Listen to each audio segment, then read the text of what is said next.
Hello बच्चों, good morning. बेटा आज हम टॉपिक लेकर आए हैं गोलीय संधारित्र की धारिता। ठीक है, इससे पहले हमने जो आपको बताया था समांतर प्लेटों के बीच किसी परावैद्युतांक पदार्थ रखने पर उस समांतर प्लेट संधारित्र की धारिता हमने ज्ञात की थी। ठीक है बेटा, आज जो हम ज्ञात कर रहे हैं वो गोलीय संधारित्र की धारिता ज्ञात करेंगे। ठीक बेटा, आपको अगर ये हमारी वीडियो पसंद आए तो इसको लाइक ज़रूर कर दें और ज़्यादा से ज़्यादा शेयर करें और प्लीज़ चैनल को भी सब्सक्राइब ज़रूर कर दें। ठीक है बेटा, तो चलते हैं हम अपनी वीडियो में गोलीय संधारित्र की धारिता। तो बेटा गोलीय संधारित्र क्या है? हमने मान लिया कि कोई दो इस प्रकार से खोखले गोले हैं, कोई दो खोखले गोले हैं, वो सन केंद्रीय रखे हुए हैं। कहने का मतलब है, सन केंद्रीय का मतलब है बेटा कि एक ही केंद्र है उन दोनों गोलों का, एक इस वाले गोले का बाहर वाले का और एक अंदर वाले का। इस अंदर वाले को ए गोला कह देते हैं और बाहर वाले को बी गोला कह देते हैं। ठीक है बेटा, हमने अंदर वाले को क्या कहा? ए गोला और बाहर वाले को बी गोला। तो जब हमने ए और बी की बात करी तो इसमें हमने बी वाले को पृथ्वी से जोड़ दिया इस प्रकार से। किससे जोड़ दिया हमने? ये पृथ्वी से जोड़ दिया। ठीक है बेटा, ये तो हमने पृथ्वी से जोड़ दिया। और जो ए गोला है वो उसको हमने कोई प्लस का क्यू आवेश दे दिया, यानी कि क्या दिया हमने? प्लस का क्यू आवेश। जैसे ही हमने इस गोले को प्लस का क्यू आवेश दिया तो इस पर जो प्लस का क्यू आवेश है वो समान रूप से इसके पृष्ठ पर इस प्रकार से वितरित हो जाएगा। ठीक है बेटा, क्या हो जाएगा? ये वितरित हो जाएगा इस प्रकार से। हमने मान लिया कि इन दोनों गोलों के बीच का जो परावैद्युतांक है वो कितना है? K है। इन दोनों गोलों के बीच का जो परावैद्युतांक है वो कितना है बेटा? K है परावैद्युतांक इन दोनों के बीच का। क्लियर? हमने मान लिया, दोबारा रिपीट कर देता हूं, कि कोई दो गोले हैं A और B। ये दोनों के दोनों गोले कैसे हैं? सन केंद्रीय हैं, यानी कि एक ही केंद्र है इन दोनों गोलों का, सम केंद्रीय हैं। बी गोले को आप अर्थ यानी कि पृथ्वी से जोड़ दिया और ए गोले को हमने प्लस का क्यू आवेश दे दिया। प्लस का क्यू आवेश देने पर इस पर जो आवेश है वो इसके पृष्ठ पर ए गोले के समान रूप से वितरित हो जाता है। ठीक है, अब इसमें प्रेरण के कारण क्या होगा? क्योंकि बी गोले को पृथ्वी से जोड़ा है तो इसलिए प्रेरण के कारण बी गोले के अंदर की पृष्ठ पर नेगेटिव चार्ज इस प्रकार से उत्पन्न हो जाएगा। ठीक है, जैसे कि आपने पहले पढ़ा है, समांतर प्लेटों में भी पढ़ा है कि जिस प्लेट को हमने पृथ्वी से जोड़ा था उस प्लेट पर नेगेटिव चार्ज आ गया था इस प्रकार से अंदर की ओर। क्लियर है ना? बिल्कुल, वहाँ आपने समझ लिया था ना अच्छे से। तो उसी प्रकार से यहाँ परिस्थिति उत्पन्न हो गई है। ये सेट है एक इस प्रकार से, कहीं स्टैंड से लगा हुआ है ये इस प्रकार से। ठीक है, ये गोलों को ऐसा करके सेट कर दिया गया है दोनों को। क्लियर? अब हमें बताना है कि इस गोलीय संधारित्र की धारिता कितनी होगी, उसकी धारिता निकालनी है। अब देखो धारिता कैसे निकालेंगे इसकी। सबसे पहले अगर हम बात करें ए गोले की, तो ए गोले को हमने आवेश जो दिया वो कितना दिया? प्लस का क्यू। तो आवेश तो बी गोले पे भी उत्पन्न हुआ है, लेकिन कैसा? नेगेटिव। वो किसके कारण? प्रेरण के कारण और पृथ्वी से जुड़े होने के कारण, क्योंकि पृथ्वी से जुड़ा है बी गोला। ठीक है बेटा, क्लियर? तो अब ए गोले पर जो इस वाले ए गोले का जो विभव है वो कितना होगा? प्लस का क्यू आवेश देने पर ए गोले के पृष्ठ पर जो उत्पन्न विभव है वो कितना होगा? तो ए गोले पर जो विभव होगा वो कितना होगा बेटा? वी ए कितना होगा? वी ए डैश मान लेते हैं इसको। ठीक है, वी ए डैश हमने मान लिया कितना है? वी ए डैश बराबर कितना होना चाहिए बेटा? 1 अपॉन, आपको पता है कि प्लस का है तो प्लस का ही होगा, 1/4 पाई एप्सिलॉन नॉट ठीक क्यू अपॉन आर। अब एक बात और समझ लें इसको कि क्योंकि दोनों के दोनों गोले कैसे हैं? सन केंद्रीय हैं बेटा। तो जो पहले वाले गोले की त्रिज्या है, इसकी त्रिज्या मान लेते हैं, इसकी कितनी है? R, small are. ठीक है, स्मॉल आर त्रिज्या पहले गोले की है और दूसरे गोले की जो त्रिज्या है बेटा उसकी ओर मान लेते हैं। कहाँ से माने? ऐसा करके मान लेते हैं। इसकी जो त्रिज्या है दूसरे वाले गोले की, ठीक, वो है कैपिटल आर। इसकी कितनी है बेटा? स्मॉल आर पहले गोले की त्रिज्या, ए गोले की त्रिज्या स्मॉल आर, और बड़े वाले जो गोला है बी उसकी त्रिज्या कैपिटल आर है। इतनी बात और समझ लेते हैं, ठीक। तो अब जब हम बात करेंगे विभव की, तो विभव ए डैश पहले गोले पर आवेश क्यू देने पर उत्पन्न होगा 1/4 pi epsilon naught Q upon R. ठीक है, क्लियर हो गया। ठीक, इसे मान लिया हमने समीकरण नंबर 1। समीकरण मान लो, ये ऐसे ही रहने दो, हमने वी डैश मान लिया, मत मानो इसको, ठीक है, कोई दिक्कत नहीं है। अब इसके बाद हम बात करते हैं बी गोले की। तो बेटा जब बी गोले पर वैद्युत विभव उत्पन्न होगा वो कितना होगा? तो बी गोले पर होगा, क्योंकि इस पर माइनस का आवेश उत्पन्न हुआ है, तो इसलिए यहाँ पर माइनस का होगा, तो ये वी होगा वी बी इजिकल टू, ठीक है, कितना होगा? वी बी इजिकल टू होगा 1, यहाँ पर माइनस का होगा 1/4 पाई एप्सिलॉन नॉट क्यू बटे, अब देखो बी की त्रिज्या कितनी है? कैपिटल आर, तो कितना हो जाएगा ये? Capital R. ठीक है, क्लियर। अब लेकिन यहाँ क्या है, क्योंकि ये जो ए गोला है वो बी के अंदर है। कहाँ पर ए गोला? ए गोला बी गोले के अंदर है, अंदर की ओर, ठीक। और आपने पढ़ा है कि अंदर की ओर जो आवेश होता है, यानी कि जो आवेश होता है वो वितरित होगा, लेकिन उसके कारण जो विभव उत्पन्न होता है उसकी पृष्ठ पर उत्पन्न विभव की तरह ही, जैसे उस पर समान विभव उत्पन्न हो रहा है तो उसके अंदर भी सब पूरे क्षेत्र में समान ही विभव उत्पन्न होगा, यानी कि एक समान विभव उत्पन्न होगा अंदर। अब देखो इस गोले के कारण हमने वी ए डैश निकाल लिया है इसका, ठीक है नहीं, और वी बी का मान हमने निकाल लिया, हमने बता दिया कि जो विभव है वी बी इजिकल टू इतना होगा।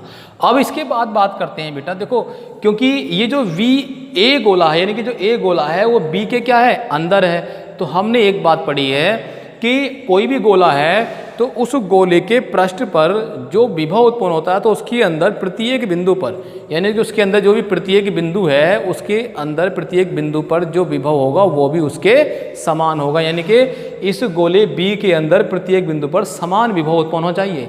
इसका मतलब वी बी बराबर किसके होना चाहिए? वी ए के बराबर होना चाहिए, अर्थात ये जो वी ए डैश है वो वी बी के बराबर होना चाहिए।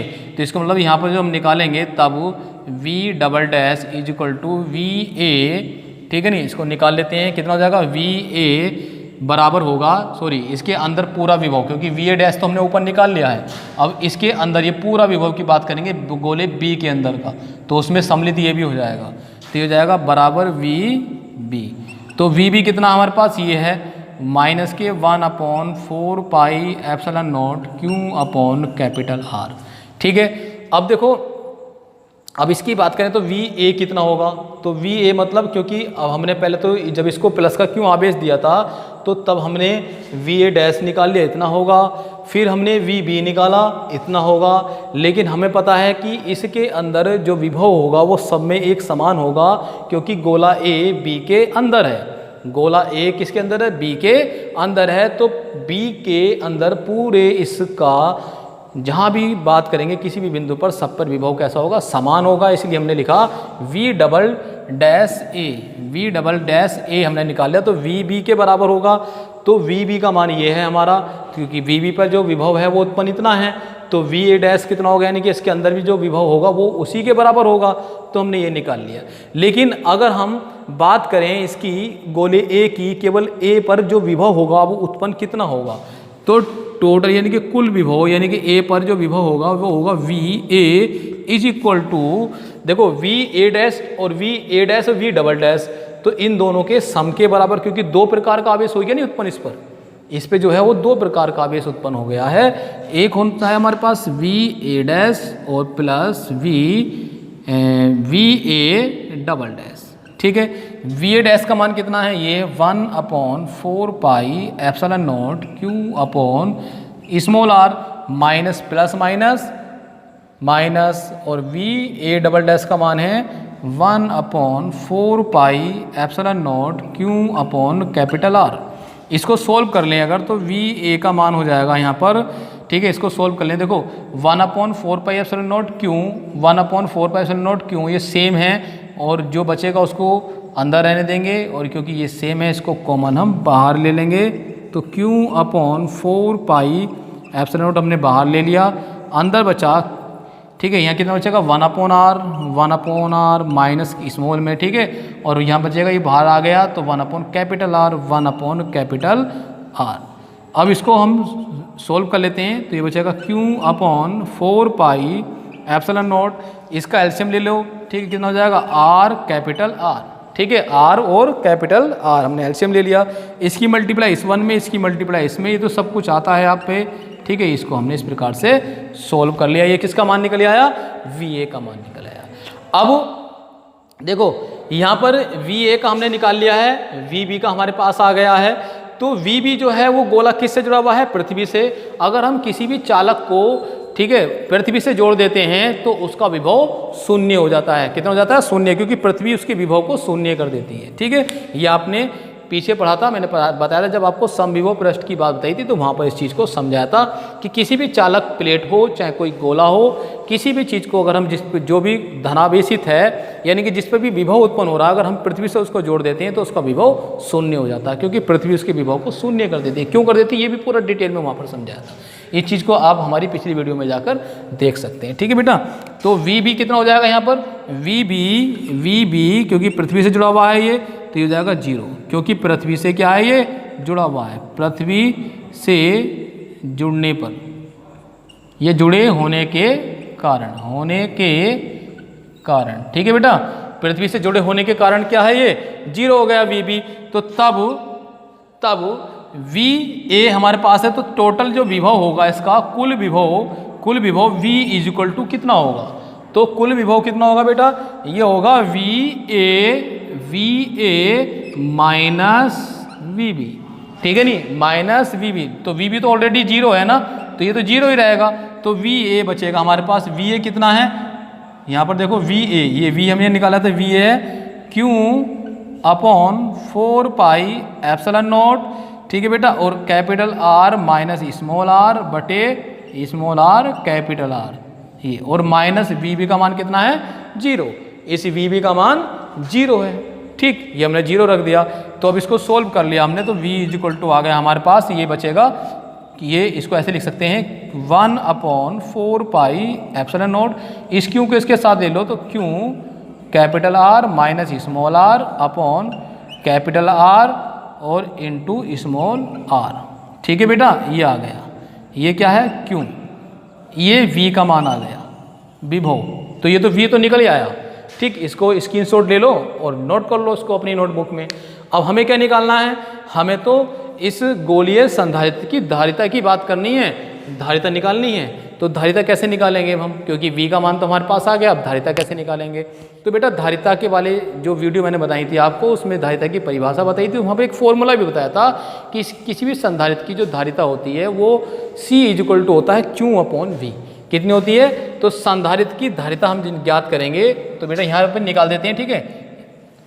इस पर यहाँ बता देते हैं। तो संधारित्र की धारिता C इक्वल टू होगा Q/V, ठीक है। तो ये जो Q/V है, यहाँ पर देखो Q ऊपर है और V नीचे है, तो इस वाले V को यहाँ पर रख देंगे, तो Q तो ऊपर रहेगा बटे में, ये मान यहाँ रख देंगे कितना? 1/4πε0, ठीक है। और Q, और ये कितना? Capital R minus small r बटे स्मॉल r कैपिटल R, ठीक है। देखो ये बटे के बटे में देखो इस वाले Q से ये Q कट जाएगा, तो यहाँ बचेगा C इक्वल टू बटे के बटे वाली चीज़ ऊपर पहुँच जाएगी, तो 4πε0 स्मॉल r कैपिटल R, और ये बटे में कितना आ गया? बटे में आ गया capital R minus small r, ठीक है। ये इस प्रकार से, ठीक है। इतने फैरड, क्योंकि धारिता का जो मात्रक होता है वो क्या होता है बेटा? फैरड होता है, फैरड, ठीक है। इतने फैरड आ गया। अब देखो यहाँ पर ये तो मेन फॉर्मूला आ गया हमारा। अब यहाँ पर हमने बात की थी कि इन दोनों के बीच का जो परावैद्युतांक है वो कितना है? K। तो इस चीज़ को थोड़ा सा समझ लें। अगर स्टार्टिंग में हम यहाँ पर K लेते चले जाएं, ऐसा करके K, यहाँ भी K ले लिया, क्योंकि इन दोनों के बीच का जो परावैद्युतांक K है तो इसका भी K होगा, इसका भी K होगा। तो हमने K अगर इस प्रकार से लेते चले जाएँ तो सब में K आ जाएगा ऐसा करके, ठीक है। यहाँ भी K आ जाएगा, यहाँ पर भी K आ गया, ठीक। इसी प्रकार से यहाँ पर भी K आ गया, सब में K आ गया ना। तो अब यहाँ पर भी K रख देते हैं, ऐसा करके K रख दिया हमने, इसकी मल्टीप्लाई में भी K रख दिया। तो जब सम में के रखते चले जाएंगे तो यहाँ पर भी क्या जाएगा, यहाँ पर भी बेटा के आ जाएगा। इस प्रकार से के small r capital are. Clear हो गया ना। यानी कि C इज इक्वल टू धारिता होगी गोलीय संधारित्र की, वो C इज इक्वल टू होगा 4 पाई एप्सिलॉन नॉट के स्मॉल आर कैपिटल आर बटे capital R minus small are. ठीक है। यदि K बराबर कितना हो बेटा, K बराबर कितना हो 1 हो, क्योंकि निर्वात अथवा वायु के लिए K का मान कितना होता है 1 होता है। तो K का मान अगर 1 रख दें हम यहाँ पर तो C का मान कितना हो जाएगा बेटा। तो इसको मैं अब रफ करके समझा देता हूँ। ठीक है। आपने नोट तो कर ही लिया होगा। ठीक, इसको मैं रफ कर दूं या इधर से रफ कर देते हैं, इसको रफ कर देते हैं स्टार्टिंग वाले को। तो अब इसका जो सूत्र बनेगा वो C इज इक्वल टू, देखो अभी जो मैंने लिखा था ना वही फॉर्मूला बनेगा, 4 pi epsilon not small r capital R, ठीक है, और बटे capital R minus small are. ठीक है। ये फॉर्मूला बन गया इतने फैरड। यही तो हमने स्टार्टिंग में लिखा था अभी। तो K का मान हमने 1 रख दिया तो बात वही आ गई। ठीक है। अगर K को हम लेके चल रहे हैं साथ तो K को यहाँ तक तो ले आए, और यहाँ पर निर्वात अथवा वायु में, किसमें, निर्वात अथवा वायु के लिए, ठीक है, K बराबर कितना 1 रख दिया। तो C इज इक्वल टू आ गया 4 pi epsilon not small R into capital R बटे capital R minus small R farad. इतनी धारिता होगी। और ये धारिता किसकी हो गई, ये धारिता हो गई इस गोलीय संधारित्र की। क्लियर हो गया ना। अगर आपको ये वीडियो हमारी पसंद आई हो तो प्लीज़ इसको लाइक ज़रूर कर दें और हमारे चैनल को सब्सक्राइब कर दें बेटा जल्दी से, और ज़्यादा से ज़्यादा इस वीडियो को शेयर ज़रूर करें। ठीक है। और अब हम अपने जो नेक्स्ट वीडियो हैं उसमें आपको मिलते हैं और उसमें बताएंगे कुछ संधारित्र के बारे में जो कुछ बचा है इसमें। ठीक। और इसके कुछ न्यूमेरिकल्स भी आपको कराएंगे बेटा। ठीक। और आप इस वीडियो को ज़रूर देखकर बार बार इसको जो है बैक जा जाकर अपनी नोटबुक में भी इसको नोट ज़रूर कर लें, क्योंकि ये बहुत ही इम्पोर्टेंट टॉपिक है। ठीक है। कैसा, ये इम्पोर्टेंट है बहुत ही ज़्यादा। ठीक है।